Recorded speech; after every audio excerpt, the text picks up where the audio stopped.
আচলমতে সকলোবোৰ ছোৱালী ঘৰৰ পৰাই বেয়া হৈ নাথাকে। কিছুমান আচলমতে বিয়া হৈ আহি শহুৰ শাহুৱেকৰ ঘৰত আহি পৰিস্থিতি দেখিহে বেয়া হ'বলগীয়া বাধ্যত হয়। বেয়া হ'বলগীয়া মানে এনেকুৱা ধৰণৰ কৈছোঁ, কিছুমান শহুৰ শাহু আছে বা শাহুৱেকৰ ঘৰৰ মানুহ কিছুমান আছে যে সেই বোৱাৰীকৰ ঘৰৰ পৰা যদি কোনোবাই ফোন কৰে কাণখন লগাই শুনি থাকিব বা ফোনত কিনো আলোচনা কৰিছে বুলি ওচৰতে ৰখি থাকিব। তেনেকুৱা ধৰণৰ কিছুমান কাম কৰে। আৰু কিছুমান আছে মাকৰ ঘৰলৈ যেতিয়া যাব তেতিয়া মানে চাই থাকিব কি বান্ধি নিছে, কেনেকুৱা ধৰণৰ টোপোলা দিছে বা বেছিকৈ কিবা মাকৰ ঘৰলৈ লৈয়ে গৈছে নেকি, এনেকুৱাবিলাক ভাৱ কৰে।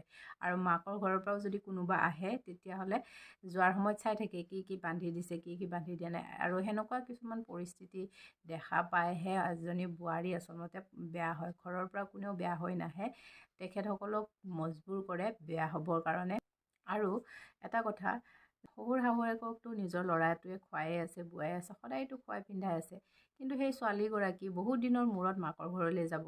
নিশ্চয় ছোৱালীজনীওতো ভাবে মোৰ মা দেউতাককো মই ভালকৈ এসাঁজ খুৱাওঁ, কিবা এযোৰ কাপোৰ দিওঁ, বছৰেকৰ মূৰত যেতিয়া ঘৰলৈ যাব সকলোৰে বাবে কাপোৰ লৈ যাওঁ বা ভালকৈ ভাত এসাঁজ খাওঁ, টকা দুটামান গুজি থৈ আহোঁ বুলি কোনজনী ছোৱালীয়ে নাভাবিব বাৰু। মাক বাপেকহালক অকণমান 2 দিনমানৰ কাৰণে হ'লেও সুখ দিবৰ কাৰণে প্ৰায়ভাগ ছোৱালীয়ে বিচাৰেই।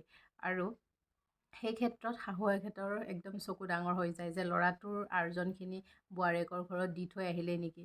তেনেকুৱা কোনো কথা নাই। তেওঁলোকৰ ল'ৰা তেওঁলোকৰ লগততো সদায় আছেই, কিন্তু বোৱাৰীজনী বছৰ ছমাহৰ মূৰতহে নিজৰ মাকৰ ঘৰত যায় বা মাহ দুমাহৰ পিছতহে মাকৰ ঘৰলৈ যায়। তেতিয়াতো কিবা এটা লৈ যোৱাটো স্বাভাৱিক কথা।